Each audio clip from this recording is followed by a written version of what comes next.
आणि एकनाथजींनी महायुतीचा एक चेहरा म्हणून आमच्या दोनही उपमुख्यमंत्री एकनाथजी, देवेंद्रजी, अजितदादा या तिघांनी मिळून या महाराष्ट्राच्या मुख्यमंत्री माझी लाडकी बहीणसारखी योजना, 1 रुपयामध्ये शेतकऱ्याला पीक विमा योजना असेल, शेतकऱ्याचं वीज माफी असेल, या सर्व योजनांना माननीय एकनाथ शिंदेजींनी आमच्या महायुतीचे नेते म्हणून मोठं काम उभं केलं. खरं तर महायुतीचे नेते म्हणून एकनाथजींनी आज जे भूमिका घेतली आहे ही खऱ्या अर्थाने महाराष्ट्राच्या 14 कोटी जनतेकरता एक मोठी भूमिका आहे. महाराष्ट्राच्या एकूण भारतीय जनता पार्टीच्या लाखो कार्यकर्त्याच्या वतीने या पक्षाचा अध्यक्ष म्हणून त्यांनी घेतलेल्या भूमिकेबद्दल मी त्यांचं स्वागत करतो.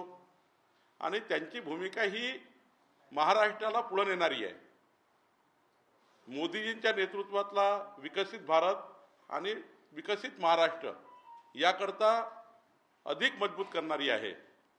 आणि म्हणून खऱ्या अर्थाने माननीय एकनाथजी आणि देवेंद्रजी, अजितदादा यांनी ज्या पद्धतीने या महाराष्ट्राचा अभूतपूर्व विजय प्राप्त केला आहे, या अभूतपूर्व विजयामध्ये लोकसभेच्या वेळेसही आणि आता विधानसभेच्या वेळेसही तीनही नेत्यांनी ज्या पद्धतीने या महाराष्ट्राला आणि आमच्या इतर पक्षांनी सुद्धा एकत्र येऊन या महाराष्ट्राला जो मॅन्डेट मिळाला आहे, न भूतो भविष्यात होऊ शकेल, कधी जीवनामध्ये कधी आतापर्यंतच्या इतिहासामध्ये हा मॅन्डेट कधी मिळाला नाही, तेवढा मॅन्डेट आमच्या या नेतृत्वाने मिळवला आहे.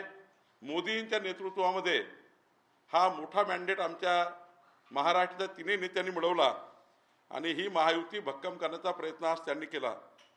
शिंदे साहेबांनी सांगितलं ही गोष्ट खरी आहे. शिंदे साहेब हे कधीच रडणारे नाही आहे, ते लढणारे आहे.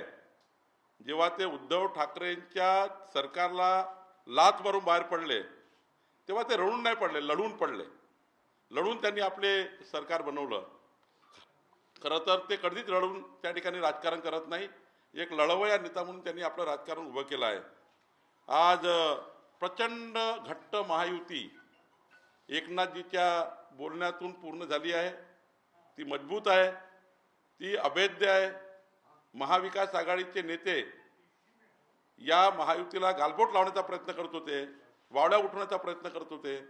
पण आज एकनाथजींनी ज्या पद्धतीने या महाराष्ट्राला त्यांचं म्हणणं मांडलं आहे, देशात मांडलं आहे, खरं तर मला एकनाथजींच्या नेतृत्वावर खऱ्या अर्थाने अभिमान आहे की महायुतीचे नेते कसे असावे.